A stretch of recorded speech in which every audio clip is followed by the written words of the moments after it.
Very good evening to all of you students.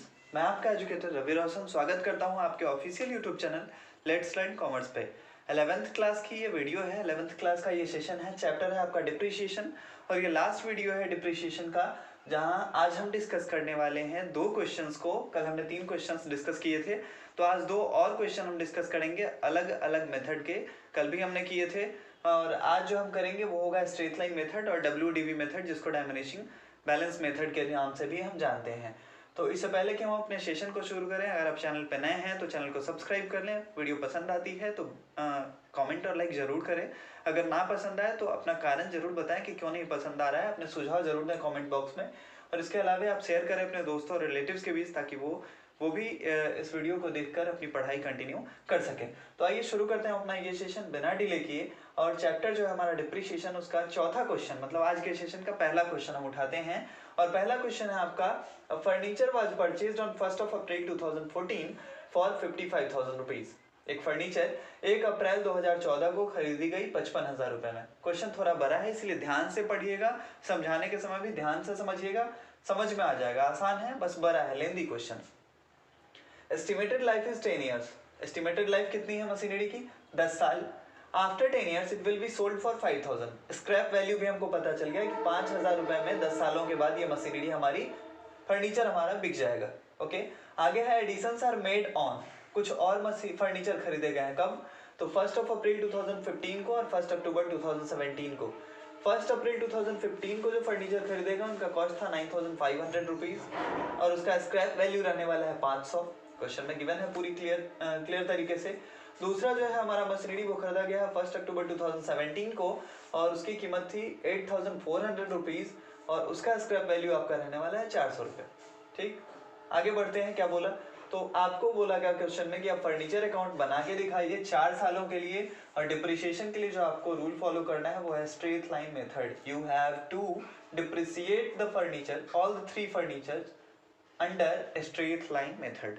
आइए, सबसे पहला काम है फर्नीचर अकाउंट का जो फॉर्मेट है, लेजर का फॉर्मेट जो हमारा होता है, date, particular, journal folio, amount. Again date, particular, journal folio, amount, मतलब 8 कॉलम का आपको एक फॉर्मेट बनाना है फर्नीचर अकाउंट का। 4 सालों का है, इसलिए थोड़ा लंबा खींच लेंगे आप। उसके बाद चले आएंगे हम इस तरफ और वर्किंग को देखते हैं कि वर्किंग कैसे करेंगे। तो पहला जो फर्नीचर खरीदा गया था वो डेट था हमारा 1 अप्रैल 2014 को। तो साल के बीच में अगर खरीदा तब तो मुसीबत खड़ी होती, लेकिन 1 अप्रैल को खरीदा है तो पूरे साल के लिए डिप्रिशिएशन लगेगा भाई। तो डिप्रिशिएशन के लिए हमने आपको बताया है एक फार्मूला कि जो कॉस्ट है, फर्नीचर का कॉस्ट है 55,000, उसमें से आप घटा लीजिए उसका स्क्रैप वैल्यू। तो 5,000 स्क्रैप वैल्यू था, ठीक, और 10 से उसको डिवाइड दे दीजिए। तो 55,000 में से 5,000 घटाओगे आएगा 50,000, 10 से डिवाइड दीजिएगा आपका आ जाएगा 5,000 पर एनम, मतलब हर साल आपको 5,000 डिप्रिशिएशन लगाना पड़ेगा भैया। चलिए आगे बढ़ते हैं। Depreciation on F2, here F2 means furniture 2। तो फर्नीचर 2 जो था वो खरीदा था आपने 9,500 में, और उसमें फिर क्या हुआ कि 500 इसका स्क्रैप वैल्यू था तो 500 घटा दिया हमने। 10 साल इसकी भी अनुमानित जीवन अवधि है, जीवन काल है, तो 10 से हमने इसको डिवाइड दिया। तो 9,500 में से 500 घटाइएगा आ जाएगा 9,000, 10 से डिवाइड दीजिएगा आ जाएगा 900 पर एनम। क्लियर है? चलिए अब मूव करेंगे हम F3 की ओर, मतलब फर्नीचर 3 की ओर।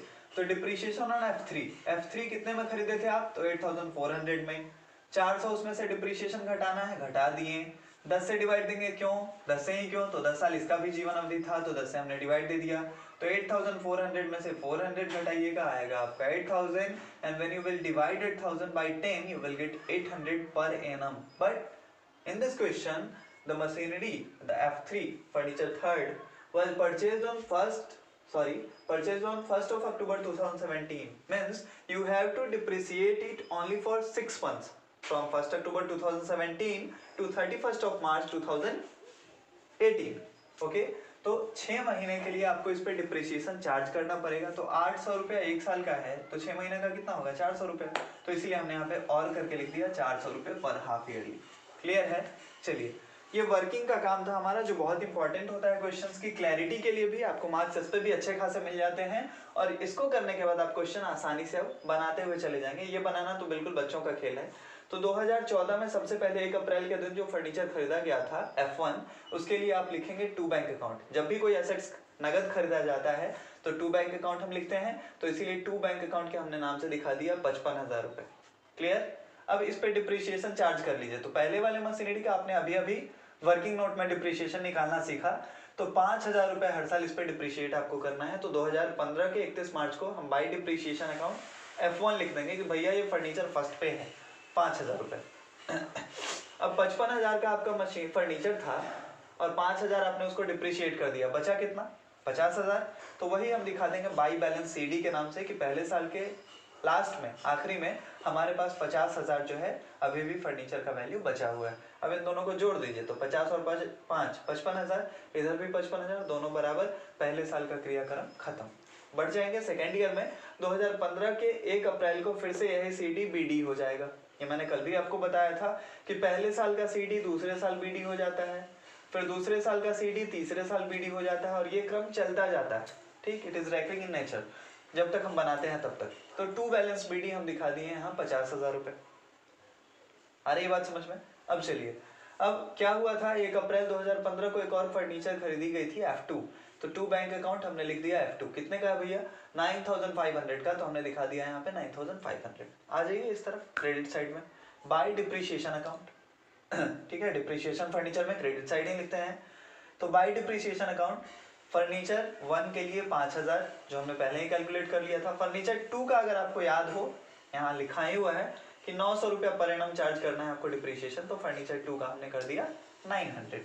डिप्रिसिएशन वाले दोनों अमाउंट को जोड़ कर बाहर कर लीजिए, तो 5,000 प्लस 900 जैसे ही कीजिएगा आ जाएगा 5,900। ठीक है, अब क्या बचा? तो अब बचा बैलेंस CD कि कितना हुक दुकान उसका बचा हुआ है, प्राण कितना बचा हुआ है फर्नीचर का। तो बैलेंस CD 50,000 का था, 5,000 घट गया 45,000। 9,500 का था, 900 घट गया 8,600। ठीक, अब ये दोनों को जोड़ के बाहर कर लीजिए, तो 45,000 प्लस 8,600 मतलब 53,600। चलिए आगे बढ़ते हैं। अब इसी CD को फिर से BD, सेम चीज यहाँ से यहाँ कॉपी कर दीजिए, कट कॉपी पेस्ट। 2016 1 अप्रैल को टू बैलेंस BD F1 दिखा दिए हम 45,000, F2 दिखा दिए 8,600, दोनों जोड़ के बाहर कर दिए कि 53,600 का हमारे पास 2016 के 1 अप्रैल को फर्नीचर है। अब इस पे डिप्रिसिएशन लगाना पड़ेगा, तो फिर से 2017 के 31 मार्च को डिप्रिसिएशन पहले की तरह बाय डिप्रिसिएशन अकाउंट F1 के लिए आपको लगाना है 5,000, F2 के लिए लगाना है 900। अब बचा हुआ कितने का भाई? तो 45,000 में से 5,000 और घट गया, मतलब बैलेंस CD आपका F1 के लिए कितना बचा? 40,000। 8,600 में से 900 और घट गया, मतलब F2 के लिए बैलेंस कितना बचा? 7,700। अब इस दोनों को जोड़ के बैलेंस CD वाले अमाउंट को 40,000 प्लस 7,700 दोनों को जोड़ के बाहर कर लीजिए, 47,700। जोड़ लगाते हैं क्रेडिट और डेबिट साइड का, इन दोनों को जोड़िएगा 53,600, इधर भी 53,600 इकलौता है, आ गया। मतलब अभी तक हमारा ठीक ठाक बन रहा है। चले आते हैं लास्ट ईयर में। लास्ट ईयर में थोड़ा सा काम और हमारा बढ़ जाएगा। सबसे पहले CD को BD कर लें, तो CD को BD कर लेते हैं। 2017 का 1 अप्रैल टू बैलेंस BD हमने लिख दिया F1 के लिए 40,000, F2 के लिए 7,700। और इसी बीच में एक और घटना क्या घटित हो गई कि इस भाई साहब ने 1 अक्टूबर को और एक फर्नीचर खरीद लिया 8,400 का। तो टू बैंक अकाउंट 1 अक्टूबर के दिन हमने दिखा दिया, F3 लिख दिया कि ये फर्नीचर तीसरा है 8,400। आगे इस तरफ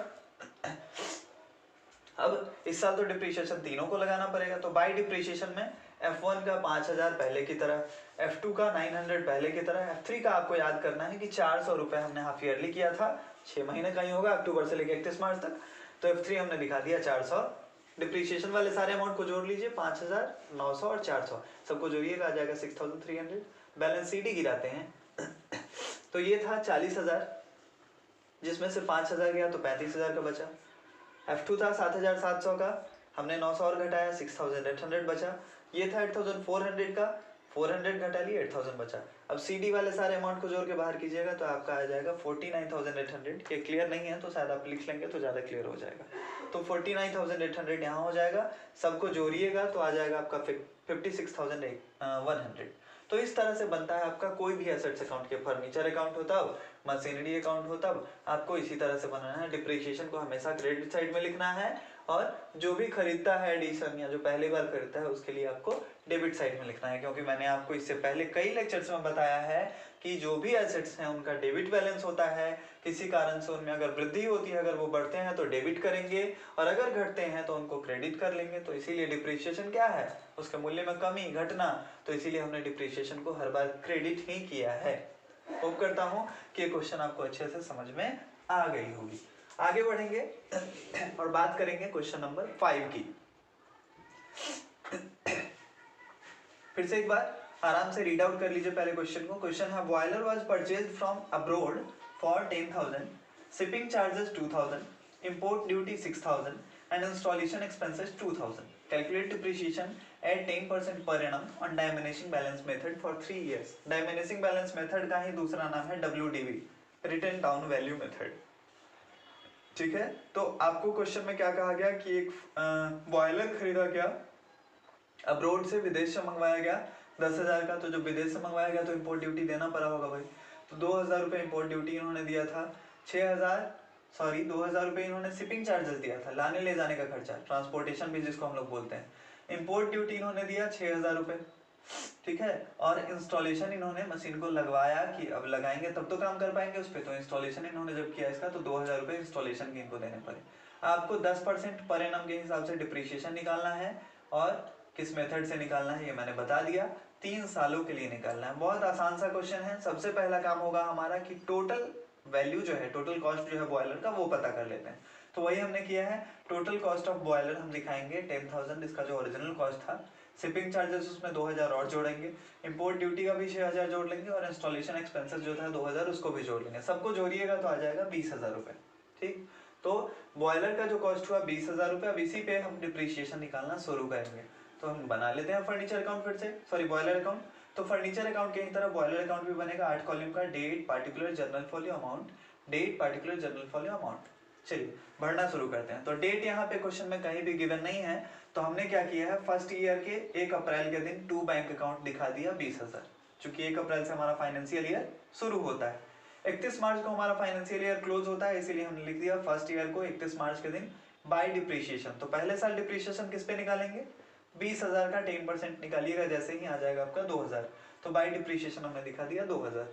अब इसी साल बचा हुआ एसेट्स कितने का है बॉयलर, तो बाई बैलेंस सीडी 20,000 का था, 2,000 घट गया, बचा हुआ 18,000 का है, तो बाई बैलेंस सीडी 18,000। पहले साल का काम खत्म। बढ़ते हैं दूसरी साल की ओर। तो दूसरे साल फिर से 1 अप्रैल के दिन हम दिखा देंगे टू बैलेंस बीडी। मैंने क्या कहा, सीडी बीडी हो जाता है, तो ये 18,000 फिर से आ जाएगा 18,000 यहाँ। ठीक, अब इस पे आपको डिप्रिसिएशन निकालना है, इस 18,000 पे। यही खास बात है WDV में, डायमिनिशिंग बैलेंस मेथड में, यही खास बात है कि जो बचा हुआ वैल्यू होता है उस पे आपको डिप्रिसिएशन कैलकुलेट करना होता है। तो you have to calculate depreciation at 10% per annum on 18,000 rupees for second year. तो 18,000 रुपीज पे जब आप सेकेंड ईयर का निकालिएगा तो आ जाएगा आपका 1,800। तो बाय डिप्रिसिएशन हमने दिखा दिया 1,800 रुपये। अब बैलेंस सीडी कितना का बचा हो भैया, तो 18,000 का एसेट से 1,800 और घट गया, बचा हुआ है 16,200। सबको जोड़ लीजिए, मतलब इन दोनों को तो जोड़ लिए, तो 18,000 दो लाइन खींच दिए कि अब इसमें इससे आगे कुछ नहीं होगा, जोड़ दिए, बंद हो गया। 18,000 इधर भी, 18,000 इधर भी, दूसरे साल का भी क्रियाक्रम खत्म। मूव करते हैं अपने अंतिम पड़ाव की ओर, थर्ड ईयर की ओर। सीडी फिर से बीडी बन गया, तो थर्ड ईयर में 1 अप्रैल के दिन टू बैलेंस बीडी हमने दिखा दिया 16,200 रुपये। लास्ट ईयर का डिप्रिसिएशन कितने पे, तो 16,200 का 10%। ठीक, 16,200 multiply by 10 divided by 100, you will gate 1620। 1620 रुपया हमने लिख दिया बाय डिप्रिसिएशन अकाउंट के नाम से। और बैलेंस सीडी 16,200 का था, 1620 और घटा लीजिए, 14,580 का। थर्ड ईयर के लास्ट में इस महानुभाव के पास अभी भी बॉयलर बचा हुआ है। इन दोनों को जोड़ दीजिए, आ जाएगा 16,200। दो लाइनें खींच दीजिए, मतलब ये बंद हो गया। इधर भी एक ही अमाउंट था 16,200, बाहर निकाल दिए, बंद हो गया। तो ये था हमारा WDV मेथड। 4 और 5 नंबर क्वेश्चन आशा करता हूँ कि आपको अच्छे से समझा पाया हूँ। अब आपका काम है क्वेश्चंस को और ज़्यादा सॉल्व करना। आप NCERT से कर रहे हैं, NCERT से करिए। TS ग्रेवाल से कर रहे हैं, TS ग्रेवाल से करिए। SK सिंह से कर रहे हैं, SK सिंह से करिए। जिस पब्लिकेशन की बुक भी आप बना रहे हैं आप उससे बनाइए। आपके जो प्रॉब्लम्स होते हैं उन प्रॉब्लम्स को आप टेलीग्राम पे शेयर कीजिए हमसे। टेलीग्राम पे आपको सर्च करना है लेट्स लर्न कॉमर्स, वहाँ उसको ज्वाइन कर लेना है ग्रुप को, और फिर वहाँ आप अपने प्रॉब्लम्स हमें भेजिए। हम कोशिश करेंगे कि जल्दी से जल्दी उसका सॉल्यूशन आपको प्रोवाइड करवा दें, किसी तरह की आपको कोई दिक्कत ना हो। तो कंटेंट भी आपको वहाँ पे अवेलेबल हो जाएगा, कंटेंट के लिए भी मैसेज कर सकते हैं। और आज के क्लास में फ़िलहाल इतना ही। जल्द ही हम लोग मिलेंगे प्रॉफिट और लॉस अकाउंट, उसके अलावा बैलेंस शीट, मतलब फाइनल अकाउंट। फाइनल अकाउंट किस तरह से बनाए जाते हैं, 2 सेगमेंट है उसके, फाइनल अकाउंट विदाउट एडजस्टमेंट और दूसरा जो है वो है फाइनल अकाउंट विद एडजस्टमेंट। तो हम दोनों को करेंगे बारी बारी से। आप पढ़ के आइएगा चैप्टर को, पहले ये कर लीजिए, ठीक, 1-2 दिन में इसको खत्म कर लीजिए। फाइनल अकाउंट की वीडियो मैं जल्द ही आपसे लेकर आऊँगा आपके सामने। उसमें भी मैं सारी चीज़ें पहले थ्योरेटिकल बताऊँगा, फिर हम क्वेश्चन बनाना शुरू करेंगे। तो आज के लिए इतना ही। Thank you very much for watching this video. Good night to all of you. जय हिंद, जय भारत।